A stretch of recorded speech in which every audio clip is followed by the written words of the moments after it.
Good morning, students. Today we will study chapter The Sound of Music.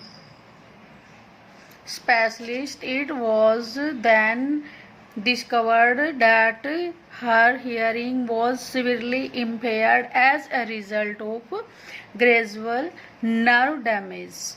जब Evelyn के parents को उसकी teacher ने एडवाइस किया था स्पेशलिस्ट के पास ले जाने के लिए, तब स्पेशलिस्ट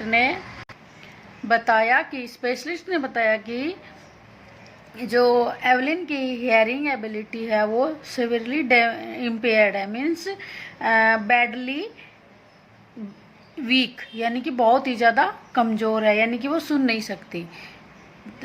और वो ऐसा किस लिए हुआ है? ऐसा इसलिए हुआ था ग्रेजुअल नर्व डैमेज। जो नर्व होती है वो उसमें उसके थ्रू ब्लड सर्कुलेशन होता है, तो नर्व डैमेज हो चुकी थी, इसलिए ब्लड सर्कुलेशन ठीक से नहीं हो पा रहा था और इसीलिए सुनने की जो एबिलिटी थी वो हियरिंग एबिलिटी डैमेज हो गई थी। They were advised that she should be fitted with hearing aids. फिर स्पेशलिस्ट ने एडवाइस किया कि हियरिंग एड्स यूज करना चाहिए। तो हियरिंग एड्स होते हैं कि कुछ instrument which help in hearing. तो कुछ ये इंस्ट्रूमेंट होते हैं जो मदद करते हैं सुनने में, तो उसको फिट करने की एडवाइस दी कि उसको कानों में लगाए, और and sent to a school for the deaf, और उसको डीफ की स्कूल में भेजने के लिए एडवाइस किया। जो डीफ स्कूल होते हैं वो थोड़े स्पेशल होते हैं, जो बच्चे की नीड होती है उसके अकॉर्डिंग बनाए जाते हैं कि बच्चे को लर्निंग में दिक्कत ना आए, इजी रहे लर्निंग। तो स्पेशल उसमें फैसिलिटी होती है, इसीलिए उनके लिए अलग से स्कूल खोले जाते हैं। तो स्पेशलिस्ट ने एडवाइस किया कि इनको डीफ स्कूल में डाला जाए एवलिन को। Everything suddenly looked black says Evelyn. अब एवलिन बोलती है कि सब कुछ ब्लैक हो गया था, मीन्स जो एवलिन थी, जो उसने सपने देख रखे थे, जो उसके ड्रीम थे, वो अब पूरा कैसे करे ये सोच रही थी, क्योंकि एवलिन के जो ड्रीम थे वो हियरिंग से रिलेटेड थे।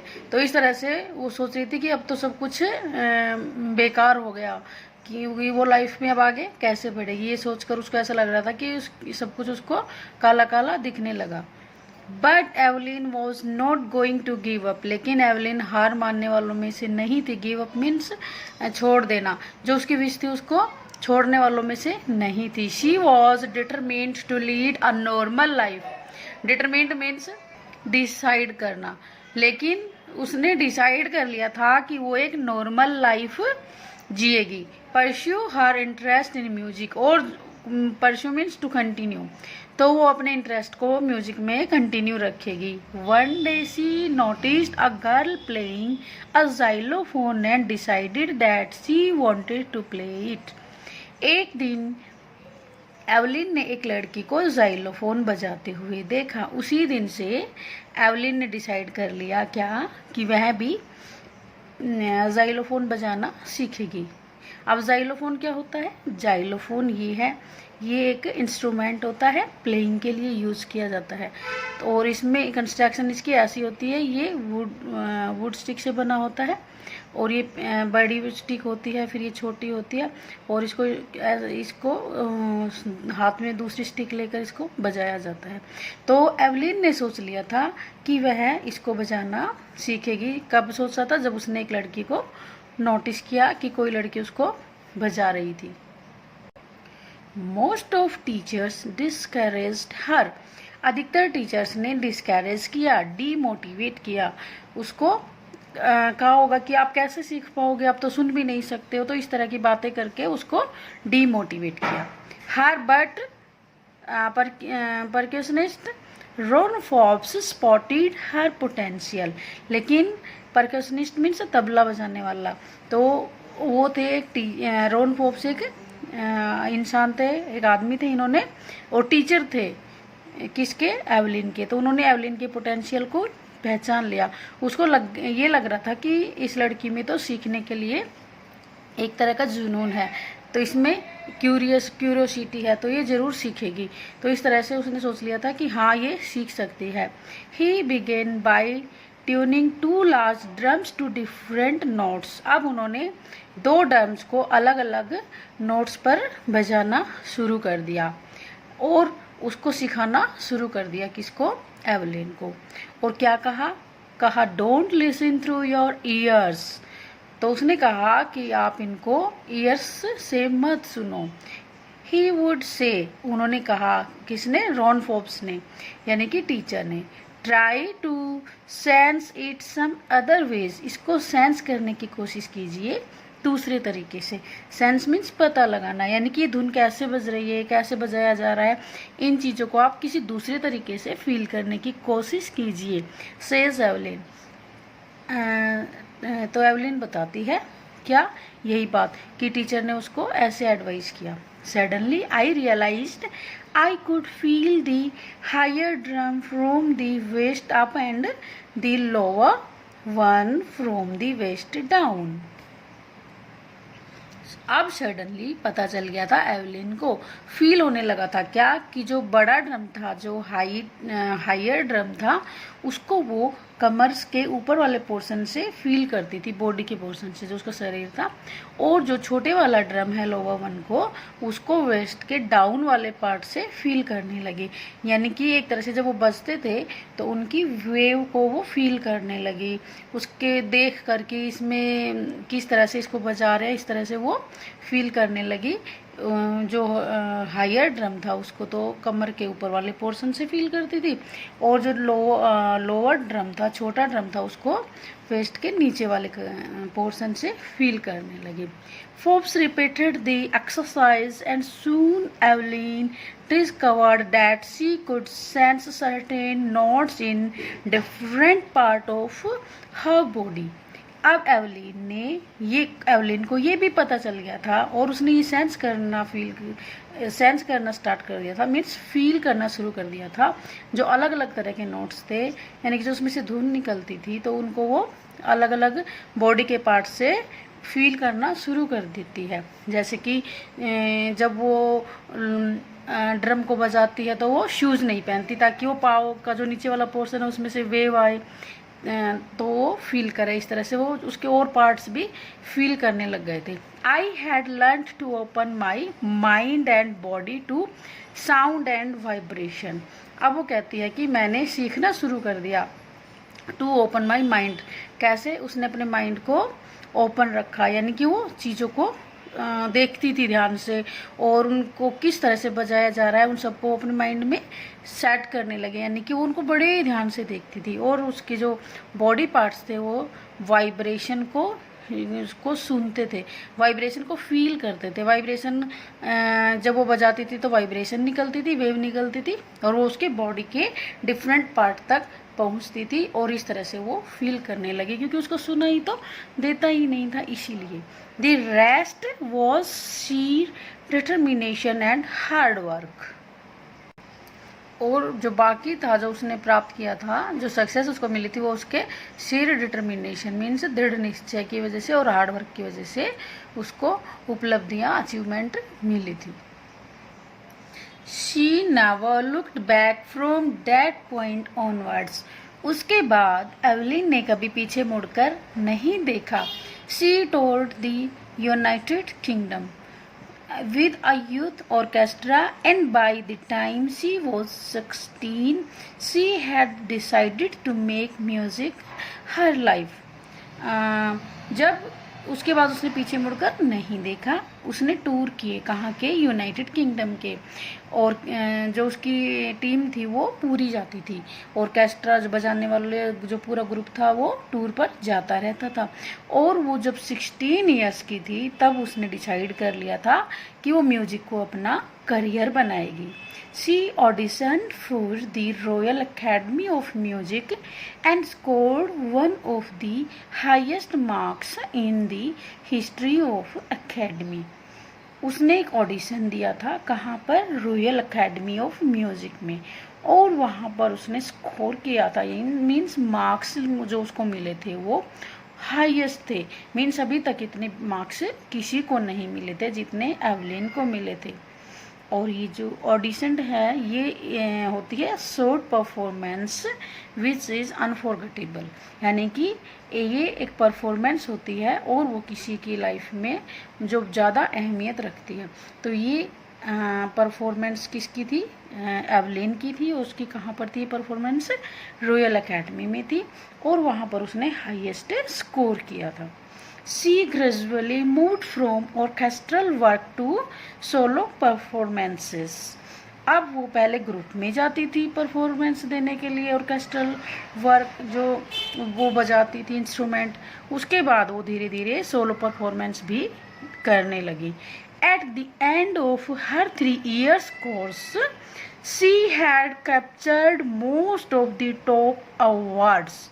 जब वो कोर्स कर रही थी अपना म्यूजिक का, कहाँ पर कर रही थी? Royal academy of music London में। तो उन 3 years में उसने बहुत ज़्यादा अवार्ड ले लिए थे और वो अवार्ड कोई नॉर्मल नहीं थे, टॉप अवार्ड्स थे। And for all this Evelyn won't accept any hint of heroic achievement. Heroic achievement होती है that achievement which can get only on the due to hard work, यानी कि कठिन हार्ड वर्क की वजह से जो अचीवमेंट मिलती है उसको हीरोइक अचीवमेंट कहते हैं।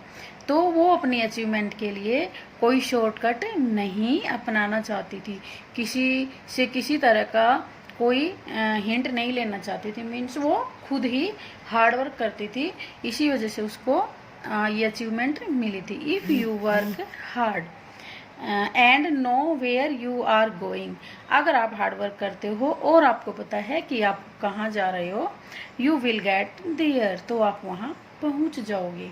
And she got right to top the world's most short after multi-percussionist with a mastery of some 1000 instruments, और एंड शी गोट, और अब उसको राइट पोजीशन मिल चुकी थी। और वो राइट पोजीशन कौन सी थी? Top position. जो तबला वादक होते थे जिनकी टॉप पोजीशन होती थी वर्ल्ड में, वहाँ पर वो पहुँच चुकी थी। और वहाँ पर पहुँचने के बाद भी उसने बहुत और भी सीखा। क्या सीखा? 1000 इंस्ट्रूमेंट्स, उसने हजारों इंस्ट्रूमेंट पर मास्टरी हासिल की, मीन्स उन्होंने सीखा। एंड हैक्टिक इंटरनेशनल शेड्यूल, और अब वो बिजी है इंटरनेशनल शेड्यूल में, मीन्स अब वो अपनी परफॉर्मेंसेस देती रहती है। It is intriguing to watch Evelyn function so effortlessly without hearing, यानी कि intriguing means curious, यानी कि आप एवलिन को देख सकते हो curiously, वो बिना सुने अपना काम कितनी आसानी से effortlessly करती है। In our 2 hours discussion she never missed a word, हमने उनसे 2 घंटे तक डिस्कशन किया। राइटर ने किया होगा डिस्कशन, तो वही कह रहा है कि हमने 2 घंटे तक डिस्कशन किया, उसने बिल्कुल भी एक भी वर्ड मिस नहीं किया। She never missed a word.